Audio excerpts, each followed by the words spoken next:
We have been seeing posts from you, the leadership of the National Unity Platform, saying, you know what, our people are being coerced into admitting that they committed these crimes. So after all this long, are you surprised that these supporters of yours finally were broken down and changed their mind? We're not surprised because the state has made it conditional. They have been telling them plead guilty or rot in jail. So if people have spent 4 years without trial, what do you expect? So we are not surprised. It's unfortunate, of course. It's terrible that this is what our country has turned into. But we are not surprised because these are people who have spent close to 4 years in detention, illegally, without trial. So coming from a background where you already know what could have happened, as you say, what kind of relationship is it going to be there between you as a party and these individuals? For us, our arms are wide open to receive these our comrades, because they are our comrades. And we cannot call them sellouts because they are not. At least as of now, we know that they are with us. The only thing, once they come out, or if they come out, because we know even the state might play its games on them, but if they come out, we shall be willing to welcome them, to receive them, and to continue working with them, rehabilitating them, and supporting them like we've been doing. Because all this time they've spent in detention, we've been supporting them. As a party, you have been having children that you are supporting to these comrades of yours who are incarcerated. If they come out, they may not be able to facilitate their families immediately. Are you going to continue taking on the responsibility, and for how long? So we are not going to abandon them, at least not now. But when they come out of prison, they will have an opportunity, they will have a choice, whether they want to continue working with us and supporting the NUP, or if, even after they come out of detention, they choose to go with Balaam. Because, of course, and it should be very, very much condemned by everyone. You saw Balaam saying that when they come out, they are going to take them to Chankwanzi and those places so that they can be reoriented in the NRM ideology and all that. That's rubbish. How can we live in a country like that where, you know, someone incarcerates you, tortures you, subjects you to all this humiliation, and then says, you come out and love me, come out and support me. You saw Sanya.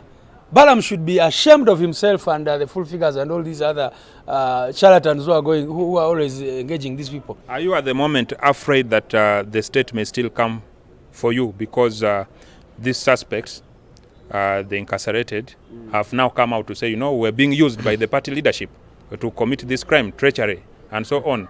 Whatever they want to do, they will do. But any sensible person knows that these people did not commit any crime.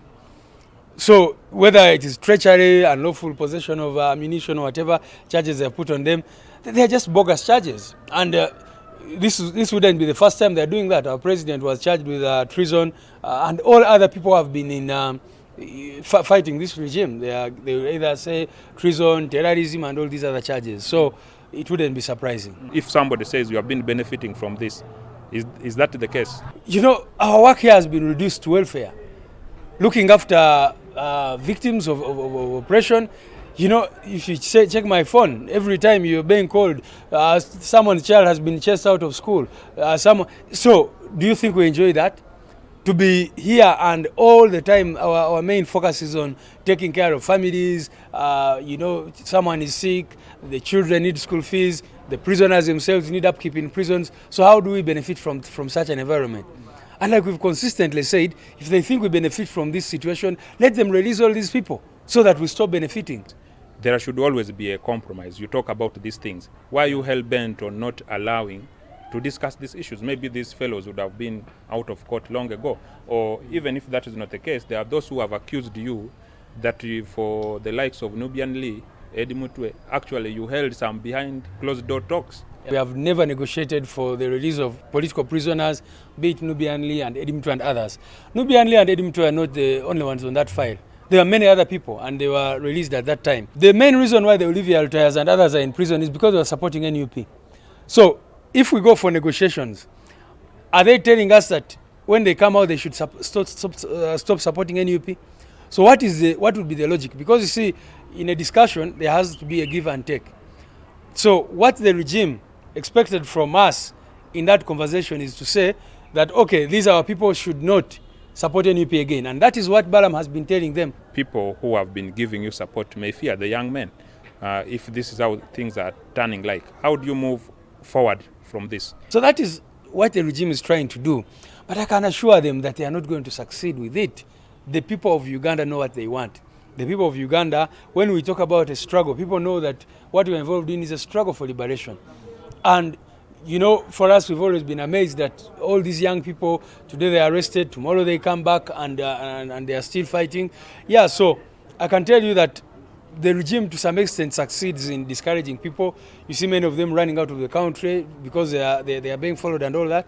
But ultimately, the people of Uganda will continue supporting change and will continue fighting hard to see that the regime goes away and we build a new Uganda. Okay.